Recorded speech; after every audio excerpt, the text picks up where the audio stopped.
আলাইকুম। আপনি কি কখনো ভেবেছেন কেন আমরা কিছু বিষয় মুহূর্তেই ভুলে যাই, আবার কিছু ঘটনা সারা জীবন মনে রাখি? ধরুন, আপনি গত সপ্তাহে কী খেয়েছিলেন সেটা হয়তো মনে নেই, কিন্তু শৈশবে প্রথম স্কুলে যাওয়ার দিনটা আজও স্পষ্ট মনে আছে। কেন এমনটা হয়? বিজ্ঞানীরা বলেন আমাদের যে মেমোরি এটা আসলে তিনটে ধাপে কাজ করে। প্রথম ধাপ হলো সেন্সরি মেমোরি, যেখানে আমাদের চোখ, কান বা অঙ্গ প্রত্যঙ্গের স্পর্শ থেকে আসা তথ্য আমাদের মেমোরিতে কয়েক সেকেন্ডের জন্য থাকে। সেকেন্ড ধাপ হলো শর্ট টার্ম বা ওয়ার্কিং মেমোরি। একসাথে আমরা প্রায় 4 থেকে 7টা তথ্য কয়েক সেকেন্ড থেকে 1, 2 বা কয়েক মিনিট পর্যন্ত সেটা মনে রাখতে পারি। আর তৃতীয় ধাপ হলো লং টার্ম মেমোরি, যেখানে গুরুত্বপূর্ণ অভিজ্ঞতা, অভ্যাস, জ্ঞান বছরের পর বছর আমাদের মনে জমে থাকে।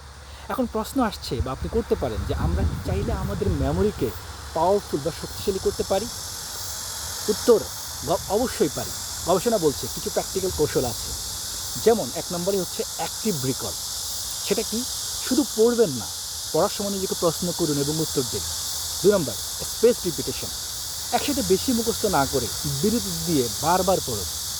ভিজুয়ালাইজেশন করুন, তথ্যকে ছবির মতো কল্পনা করুন। এরপরে হচ্ছে হেলদি লাইফস্টাইল। পর্যাপ্ত ঘুম, নিয়মিত ব্যায়াম আর সঠিক খাবার আপনার মেমোরিকে অনেক শক্তিশালী করবে। এবার ভিজুয়ালাইজেশনের একটা উদাহরণ দিই। ধরেন আপনি ইংরেজি শব্দ শিখছেন, ধরি যে অ্যাপেল মানে আপেল।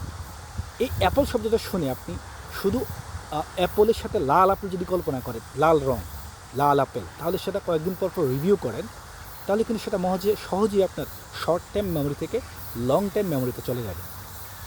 তাই মেমোরি কোনো জাদু না, বরং সঠিক কৌশল ব্যবহার করলে আপনার শেখা ও কাজ আর আপনার দৈনন্দিন জীবনে অনেক পরিবর্তন আসতে পারে।